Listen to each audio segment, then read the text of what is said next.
ነይስጥልን ውድ ኢትዮ ከረንት የዩቲዩብ ገጽ ተከታዮችና አድማጮች እንደምን አላችሁ? ለዕለቱ የተመራረጡትን አርዕስተ ዜና ወደ እናንተ ይዘን ቀርበናል። የብልጽግና የቀይ ባህር ፍላጎት በኢትዮጵያ ሕዝብ ላይ የታወጀ ጦርነት ነው ሲሉ ፕሬዝዳንት ኢሳያስ አፈወርቂ አብርሃ ተናግረዋል።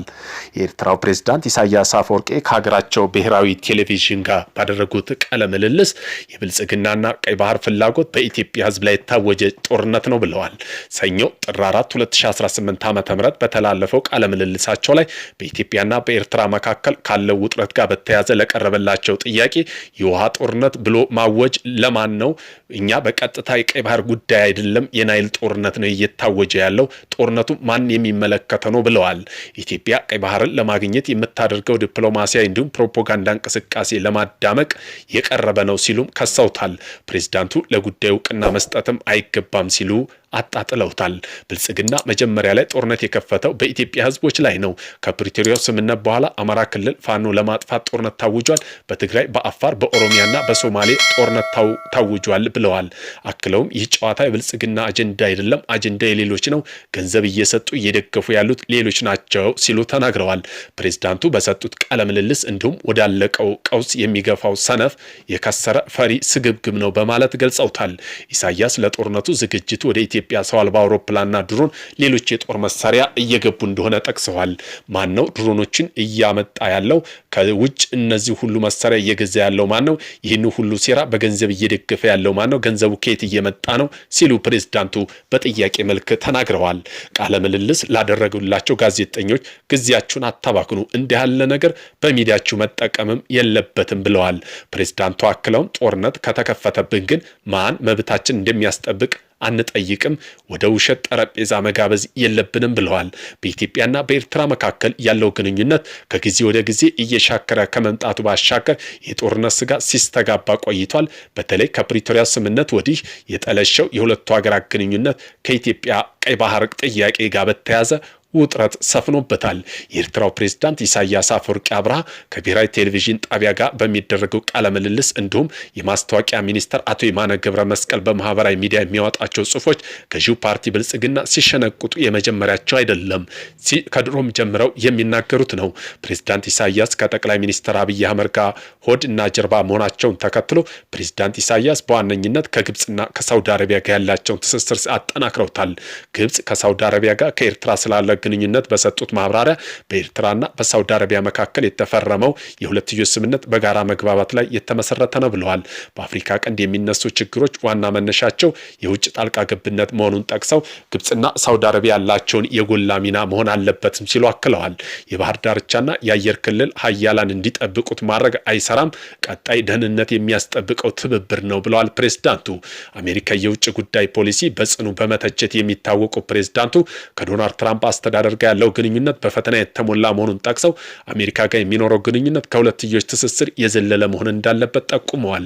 ለአሜሪካ ምልከታቸው ማጋራት አለብን። ይህ የሁለትዮሽ ጉዳይ ብቻ የተመለከተ መሆን የለበትም። ስለ ቀጠና ጉዳይ፣ ስለ ኢትዮጵያ፣ ሶማሌና ሱዳን መነጋገር አለብን ብለዋል።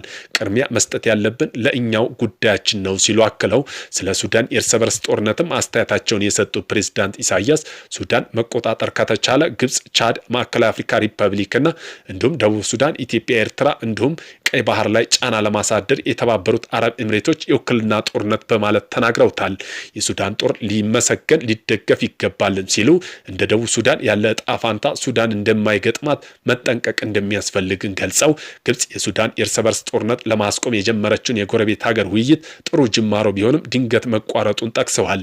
ሱዳን ጦርነት ሊደግፍ ይገባል፣ ተገዳዳሪዎች ላደረጉት ሞትና ቀውስ ተጠያቂ መሆን አለባቸው። የሱዳን ሰላምና መረጋጋት እንዲሁም እርገት ማረጋጋት የሁላችንም ፍላጎት ነው ብለዋል። ለሱዳናዊ ብለን ብቻ ሳይሆን ለህሊናችን ስንል የምናደርገው ነው በማለትም አክለዋል። ከኢትዮጵያ ጋር መከሳሰችን የቀጠሉ ፕሬዝዳንት ኢሳያስ በዙሪያቸው ካሉት ሀገራት ጋር ያለው ግንኙነት አጠናክረው በሁለት ወራት ውስጥ ግብጽ፣ ሱዳን እና ሳውዲ አረቢያ መጓዛቸው አይዘነጋም። በተለይ ጠቅላይ ሚኒስትር አብይ አህመድ የኢትዮጵያ የባህር በር የማግኘት ጥያቄ አጥብቀው ማንሳታቸውን በኤርትራ በኩል ስጋት በመፍጠሩ ባሻገር ከሁለቱ ሀገራት መካከል ዳግም ጦርነት ሊቀሰቀስ ይችላል የሚለው ስጋትን ፈጥሯል። በአካባቢ በአካባቢያቸው ያላቸው ተጽዕኖ ለማጠናከር ከተለያዩ ሀገራትና ወገኖች ትብብር እያጠናከሩ ያሉት ሳውዲ አረቢያና የተባበሩት አረብ ኤምሬት ፉክክር ለፕሬዝዳንት ኢሳያስ ጉብኝት ምክንያት ሊሆን እንደሚችል ተንታኞችም ጠቁመዋል።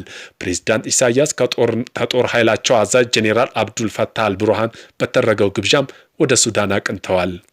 በጄኔራል ሐምዳን ዳገሎ ወይም ሐሚቲ የሚመራው ፈጥኖ ደራሽ RSF ጋር እየተፋለሙ ያሉት ጄኔራል አልቡርሃን በታላቁ ህዳሴ ግድብ ምክንያት ከግብጽ ጋር ወግነው ኢትዮጵያን ይቃወማሉ። እየተካሄደው ባለው የእርስ በርስ ጦርነት ውስጥ ፈጥኖ ደራሽ ኃይሉ ትደግፋለች ከምትባለው የተባበሩት አረብ ኤሚሬት ጋር ኢትዮጵያ ጋር ባለው ወዳጅነት ምክንያት ደስተኛ አይደሉም። ኤርትራ ከኢትዮጵያ ጋር ያለ ግንኙነት ከተበላሸ በኋላ ፕሬዝዳንት ኢሳያስ አፈወርቂ አብርሃ በታላቁ ህዳሴ ግድብ ምክንያትም በኢትዮጵያ ጋር ከምትወዛገበው ግብጽ ጋር ወዳጅነት አጠናክረዋል። በተደጋጋሚም ወደ ግብጽ ከማቅናታቸው በተጨማሪም ፕሬዝዳንት አብዱል ፈታህ አልሲሲም ወደ አስመራ ሄደው ሶማሊያን የጨመረ ኢትዮጵያ ተቀናቃይ ትብብር መመስረታቸው ይታወሳል። ኢትዮጵያ ታይዋን የማትነጥል የቻይና ግዛት እንደሆነ ስታረጋግጥ ቤጂንግ የባህር በር የማግኘት ጉዳይም አንስታለች።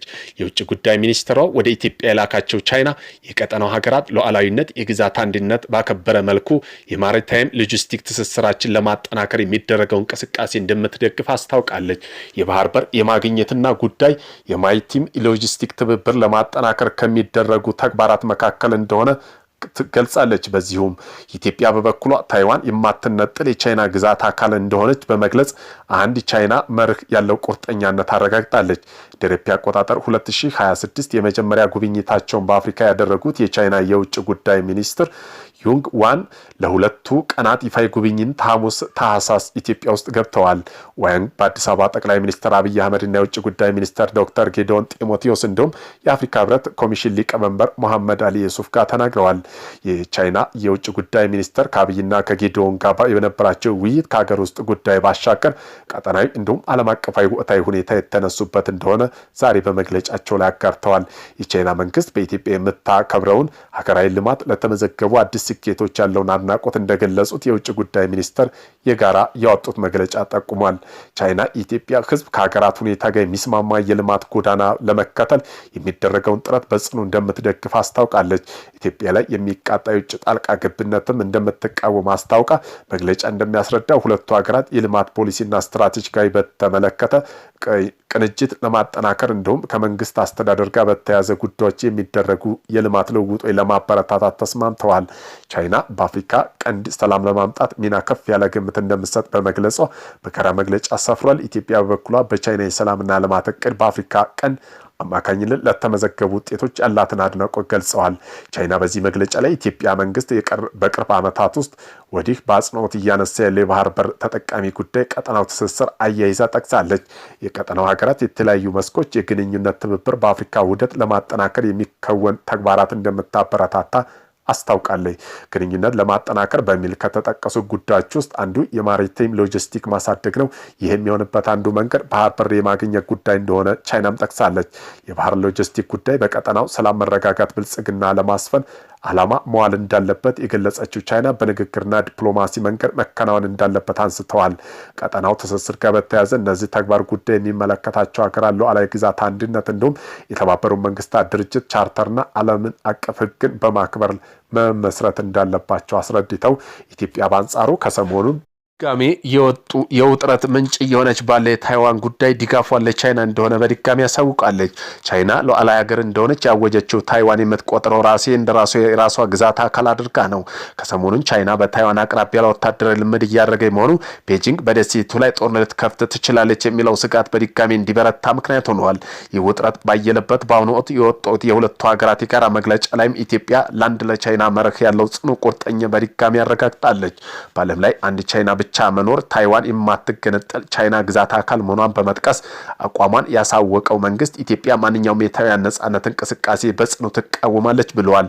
በመግለጫው ኢትዮጵያ የቻይና መንግስት ሀገራዊ አንድነት ለማምጣት የሚደረገውን ጥረት ሁሉ በጽኑ ትደግፋለች፣ እንዲሁም የተባበሩት መንግስታት ድርጅት ጠቅላላ ጉባኤ ውሳኔ ስልጣን በቁርጠኝነት ትከላከላለች ይላል። ታይዋን በተመለከተ ይህ በግልጽ እንደ ጠንካራ አቋም የአፍሪካ ህብረት ሊቀመንበር የቻይና የውጭ ጉዳይ ሚኒስተር ከተገናኙ በኋላ ባወጡት የጋራ መግለጫ ላይም በተመሳሳይ ተንጸባርቋል። ታይዋን በተመለከተው የህብረቱ መግለጫ ክፍልም በተመሳሳይ ታይዋን የማትነጠል የቻይና ግዛት አካል መሆኗን አረጋግጠዋል። በተጨማሪም የአፍሪካ ህብረት የቻይና መግለጫ ባለፈው ሳምንት በአሜሪካ መንግስት በሀገራቸው የተወሰዱት የቬንዙዌላ ፕሬዝዳንት ኒኮላስ ማዱሮን ጉዳይ አንስተዋል። በቅርቡ ቬንዙዌላ የተፈጠረው ክስተት በተመለከተ ያላቸውን ስጋት የገለጹት ቻይናና የአፍሪካ ህብረት የሁለቱ ሀገራት ሉዓላዊነት፣ የግዛት አንድነት መከበርም እንዳለበት ጠቁመዋል። የተባበሩት መንግስታት ድርጅት ቻርተር መሰረታዊ መርሆች፣ ዓለም አቀፋዊ ህጎች መከበር አለባቸው የሚለው አቋማቸው በመግለጫቸው አስፍረዋል። ኢትዮጵያ የቻይና መግለጫና የቬንዙዌላ ጉዳይ በግልጽ ባይጠቅሱም ሁለቱ ሀገራት በዓለም አቀፋዊ ግንኙነት ውስጥ ኃይልን መጠቀም ወይም በኃይል ለመጠቀም መዛት እንደሚቃወሙ አንስተዋል።